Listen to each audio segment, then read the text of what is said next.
All prophets sent by Allah came with a special message to humanity. Warn us of an approaching day of judgment.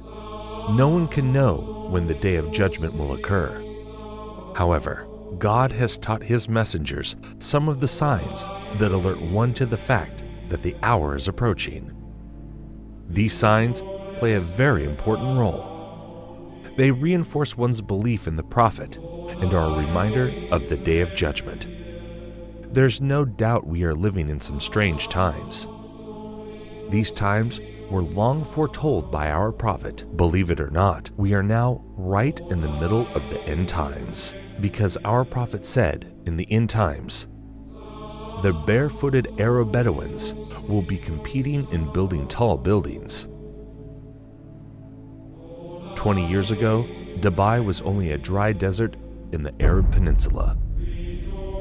But it is now considered as one of the most advanced cities in the world.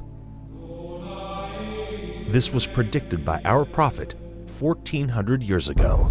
The Burj Khalifa in Dubai is at the moment the tallest structure in the world, but it will soon have competition from neighboring Saudi Arabia. Saudi Arabia has signed a deal for 8.4 billion Saudi riyals for the building of the Jeddah Tower. The prophecy is being fulfilled right in front of our eyes. And they're both from Bedouins, and they were unclothed.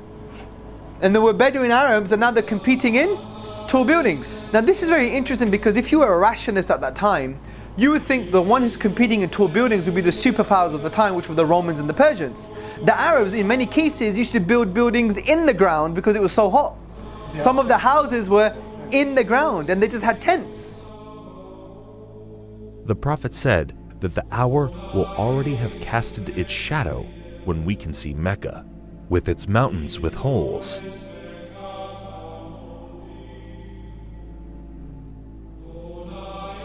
And its buildings reaching the mountaintops. Only a real prophet could make such clear and accurate predictions. The Prophet also said that in the end times, female singers and musical instruments will become popular. With popular is meant that these things will be achieved on a global scale. Today, we can see numerous female artists who have attained worldwide fame. This has never happened before in the history of mankind. And again, we can see the words of our Prophet being fulfilled right in front of our eyes.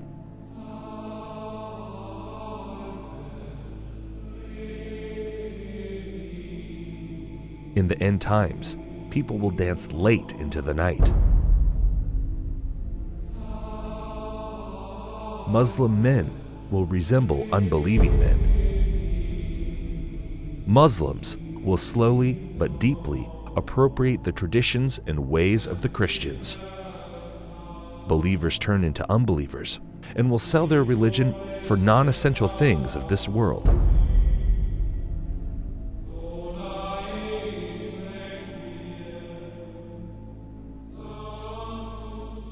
Women who will be dressed, yet will appear to be naked. They will seduce men and will be inclined towards them.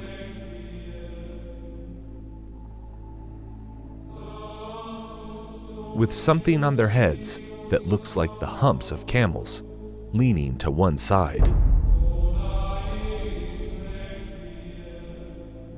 Clothed but unclothed.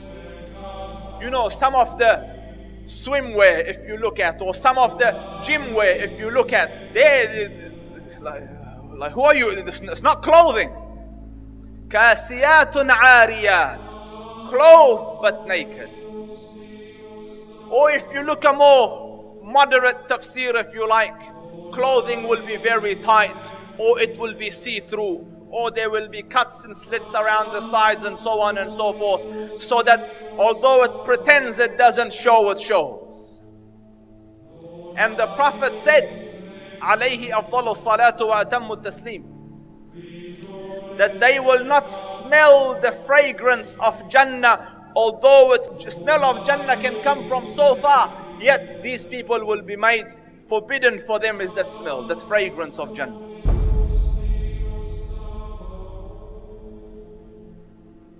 people will walk in the marketplace with their thighs exposed. This sign is very obvious, especially in Western countries. Keep in mind, these events are very recent. Just 100 years ago, even in these countries, the women wore modest clothes. The Prophet said, "Most certainly, people from my nation will consume liquor which they will describe with some other names." This is a prediction and a reference to the different brands of alcohol that are available today. Liquor stores are strewn throughout the city of Amman. By law, bars and liquor stores must be owned and run by Christians. No Muslims allowed. However, Muslims are perfectly free to patronize them, and they do. Our customers are both Christians and Muslims. We don't really have problems here. There will be many women of childbearing age that will no longer give birth. Women continue to delay having children, according to new data from the Centers for Disease Control and Prevention. The average age for first-time mothers increased from 24 in 2000 to 26 in 2014. The Prophet said these women will enter the workforce out of love for this world, and this is why they will delay having children. Researchers believe the trend of waiting to have children will continue as more women focus on career before starting a family and as they pursue fertility options like egg freezing. In the end times, there will be snubbing and standoffishness among people. There will be an abundance of food, much of which has no blessing in it. This is clearly a reference to fast food, which has absolutely no nutritional value. Wealth will increase so much so that if a man were given 10,000, he would not be content with it. But the wealth will be shared out only among the rich, with no benefit to the poor. The rich will get richer and richer. Today, the top 1% wealthy people have half of the wealth in the world. Western corporations are plundering developing countries. The decoration of mosques will be a matter of pride and competition. Abundance of police squads and oppressive officials who wield whips the size of the tails of cattle.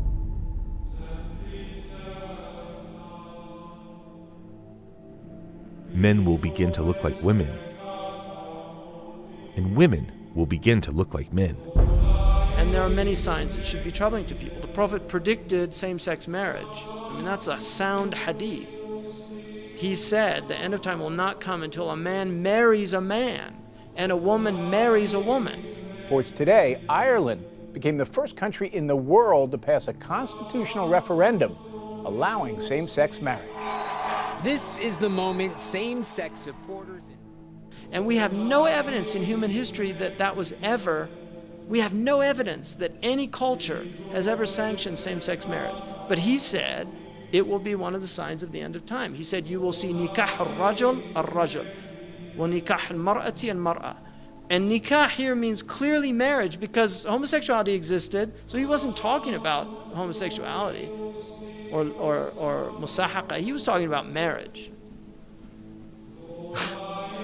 You know, he predicted that the buildings of Mecca would surpass the mountains. And who could have thought of that in the 7th century of Arabia? Who could have thought of that? He predicted that people would go out of their houses with things on their thighs that would tell them what was happening back in their families.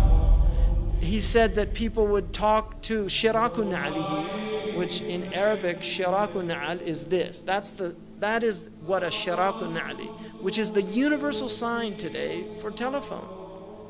And he said a man will talk to his shiraku na'al. You know, that's how people say it, right? The Arabs call that shiraku na'al. The Prophet ﷺ predicted many, many things that have come true. That in the 7th century in Arabia, it just would not have been possible to predict those things, or it wouldn't even occur to people.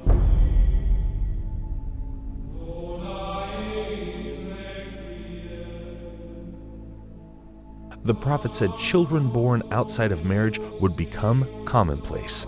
In Colombia, more than 8 out of every 10 children are born to unwed mothers. But the actual percent of U.S. births to unmarried women has gone up a lot. 2002, 34% of all births. 2013, 40.6% of all births in the U.S. In 1960, 5% of children entered the world without a mother and father married to each other. By 1980, it was 18%. By 2000, it had risen to 33%, and 15 years later, the number reached 41%. The prophet said in the end times, obesity would become prevalent.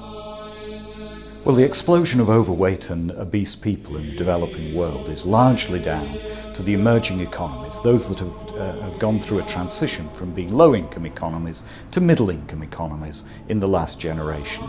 And that has produced a large middle class of people who have rising incomes and they can buy the foods they want, and they're undertaking more sedentary lifestyles. Smog will appear over cities because of the evil that they are doing. India's second largest city, New Delhi, remains shrouded in dangerously thick smog. Problem affecting a huge swathe of northern China at the moment, with a pollution cloud hanging over this country from the Russian border in the far northeast all the way down to the central cities. The prophet said great distances will be traversed in short spans of time. Voices will be raised in mosques.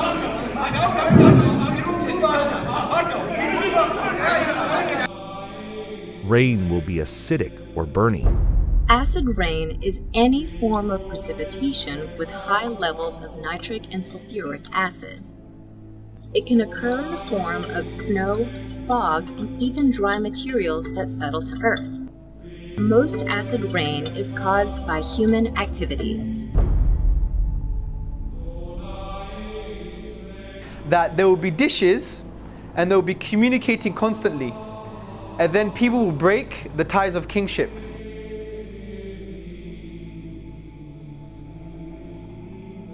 The word for dishes is literally a dish, and the word that's used now is the word for satellites, and they're dishes and they communicate. Academic journal that says there is a correlation between people sitting at home watching satellite TV and not having communal family ties anymore.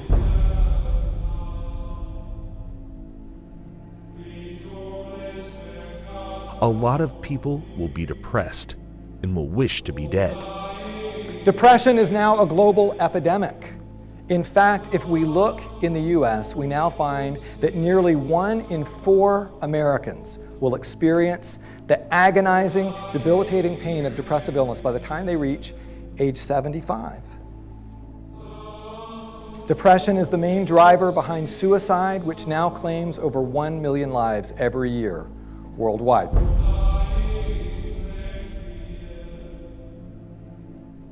Holding on to Islam would be as if one is holding on a hot coal.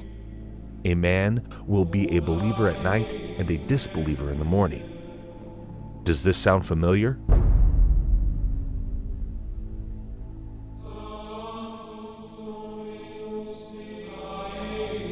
These signs leave absolutely no doubt about the prophethood of Muhammad. May the blessings of Allah be upon him. It's impossible somebody could predict all of these signs 1400 years ago, except a prophet of God. These hadith were recorded thousands of years ago in manuscripts that have been carbon dated back thousands of years by scientists. So nobody can even claim that these signs were made up to fit current events. What these signs also prove is that there is absolutely no doubt left that we are living in the end times. All the minor signs that have been prophesied have come to pass right in front of our eyes, as you saw in this video. This means we are on the brink of seeing the major signs of the end times. The question is not when is the last hour. The question is, what have you prepared for it? يسألك الناس عن الساعة قل إنما علمها عند الله وما يدريك لعل الساعة تكون قريبا.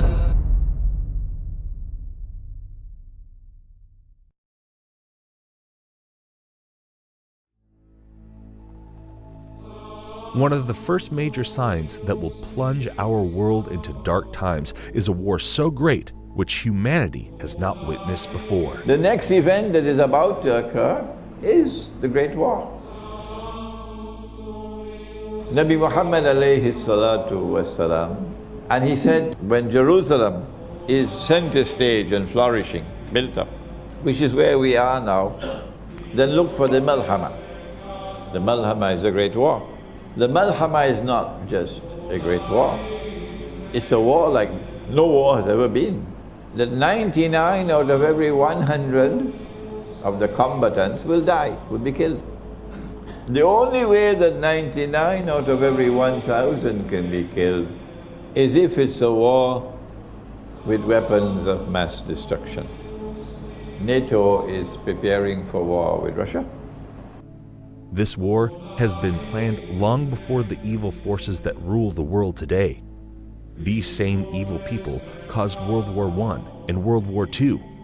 We can prove this claim by a letter that was written by an American general, Albert Pike. A 33-degree Mason and a top leader of the Ku Klux Klan, Pike was also believed to be a Luciferian. He claimed he was able to summon Lucifer at will as the Grand Master of the Order of the Palladium. In 1871, Pike allegedly sent a letter to an Italian political activist named Giuseppe Mazzini, in which he describes a curious dream about 3 world wars. In this letter, Pike apparently outlined specific events leading up to World Wars I and II. Additionally, Pike pushed for the organization of communism, Nazism, Zionism, and other international movements as tools to escalate these conflicts. According to this letter, the Illuminati will provoke a 3rd World War by creating religious conflicts in the Middle East. After this war is ended, the letter claims that nihilists and atheists will create bloody turmoil, leading the world's disillusioned masses to follow Lucifer.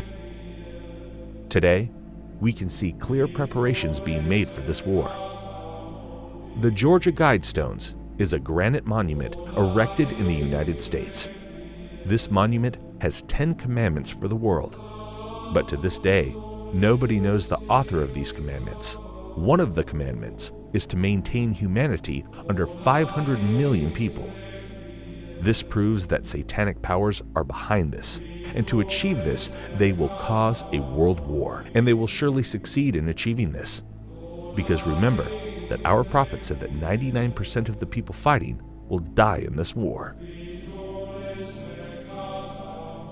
But why do they want this war? After this war, the world will see the advent of the false Messiah, the Antichrist, the Dajjal. In order for the Dajjal to arrive, they have to prepare Israel to make his arrival. That there is a fella, a mastermind at work, who wants to rule the whole world. He is the one who says a man could marry another man and get a marriage certificate. You know who the fella is. And eventually a man will stand up in Jerusalem and declare, I am Al-Masih, the Messiah. But he would not be Al-Masih, the Messiah. He would be Dajjal, the false Messiah. In order for him to achieve his objective, for Israel to rule the world, he has to make Israel very, very big, like the United States. But that's not possible. Israel cannot expand. Israel is surrounded by the Arabs. Forget it. Or the world has to become much smaller. Which one will it be? Which one will it be? Yes. The answer is the world will have to become much smaller. And that's why we're going to have nuclear war. The main goal of World War I was to dismantle the Islamic State and establish a Jewish Holy Land in Palestine. 1914. talk begins in the British cabinet at the highest levels of promising a Jewish homeland to the Zionists. The Zionists were a movement, a group of influential, powerful Jews in Europe, and the goal of Zionism was the establishment of an independent Jewish homeland, preferably in Jerusalem. But after Israel was established, the majority of the Jews were against a Jewish Holy Land. American Jews, by and large, scoffed at the idea of an independent Jewish homeland. They thought this is ridiculous, we're happy where we are, we're acclimatized, we love America. There was no notion, and they did understand it would cause problems and whatnot. This is why they used Hitler to plunge the world in a second world war and commit a genocide on the Jews. Jews in America did not support Zionism until basically Hitler and World War II. That's when they felt the need to have an independent Jewish homeland, and this is well documented. This is not some type of theory. This is a known fact. World War III will be caused to reduce the world population. This will make it easier for them to rule the world. This is their new world order, with the Dajjal as their ruler. As they say to the world, we must come back to religious values. This is Pax Judaica. But their oppression will be greatest of all, because they want to rule over everybody.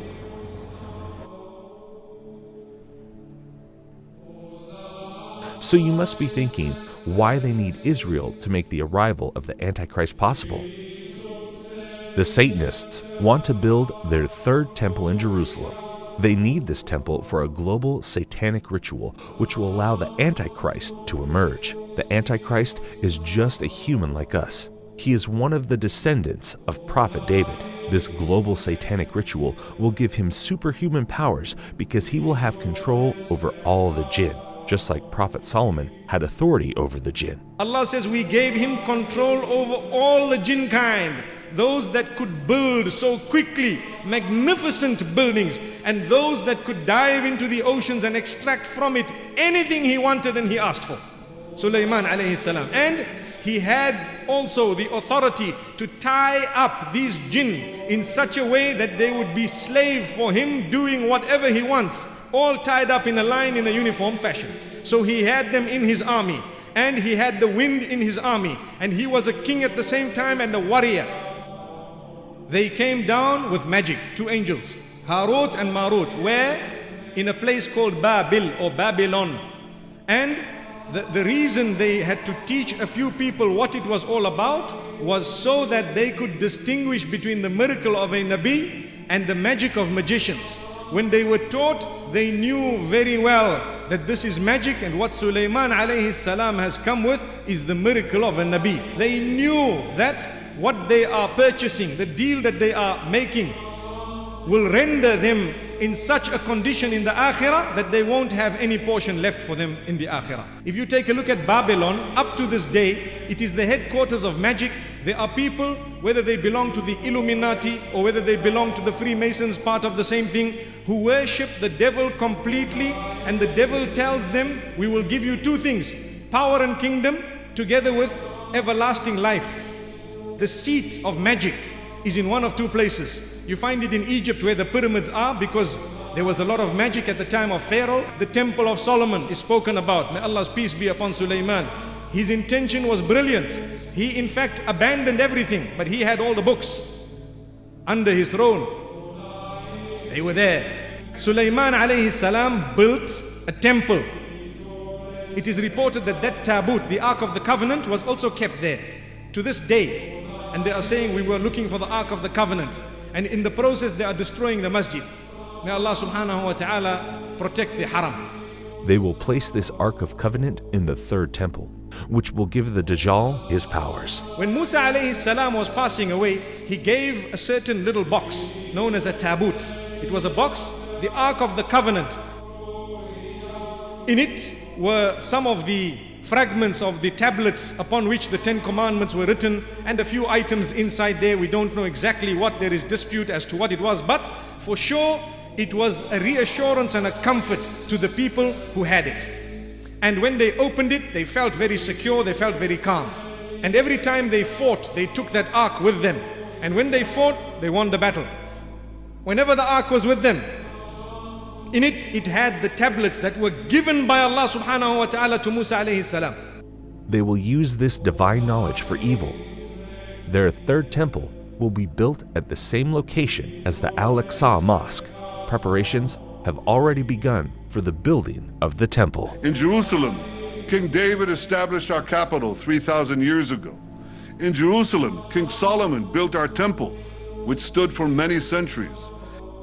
In Jerusalem, Jewish exiles from Babylon rebuilt the temple, which stood for many more centuries. We are in Jerusalem and we are here to stay. And today, the United States of America is opening its embassy right here in Jerusalem. Thank you, President Trump, for having the courage to keep your promises. President Trump, and thank you all for making the alliance between America and Israel stronger than ever. To advance the truth. The truth and peace are interconnected. A peace that is built on lies will crash on the rocks of Middle Eastern realities. You can only build peace on truth. Those of you who are watching Bible Prophecy and the plans to rebuild the temple, I have now in my hand a piece of modern prophetic history, if you will. It is one of 1,000 silver-plated temple half-shekel coins minted in Israel in recognition of Donald Trump's declaration of Jerusalem as Israel's capital. They are to be used in the third temple. On the front is Donald Trump with King Cyrus the Great, who 2,500 years ago saw to it that the Jews would rebuild their ancient temple. Friends, this is prophecy coming true in my hands. What incredible days we live in. America's ambassador to Israel has come in for criticism after he was seen posing with a rather controversial gift. David Friedman was presented with a photograph of one of the most sacred places in Jerusalem, but the image had been altered to show the Jewish third temple on the site where the Islamic Al-Aqsa Mosque and the Dome of the Rock are currently situated. The third temple is a biblical reference to a new place of worship, to replace an ancient one which was destroyed. It is the holiest place that we have right now. The third temple is going to come right here. Okay. So without a doubt, you believe there's no doubt. There's no doubt. Oh, it's going to be very, very, very interesting tomorrow. يا أيها الناس اتقوا ربكم إن زلزلة الساعة شيء عظيم يوم ترونها تذهل كل مرضعة عما أرضعت وتضع كل ذات حمل حملها وترى الناس سكارى وما هم بسكارى ولكن عذاب الله شديد ومن الناس من يجادل في الله بغير علم ويتبع كل شيطان مريد كتب عليه أنه من تولاه فأنه يضله ويهديه إلى عذاب السعير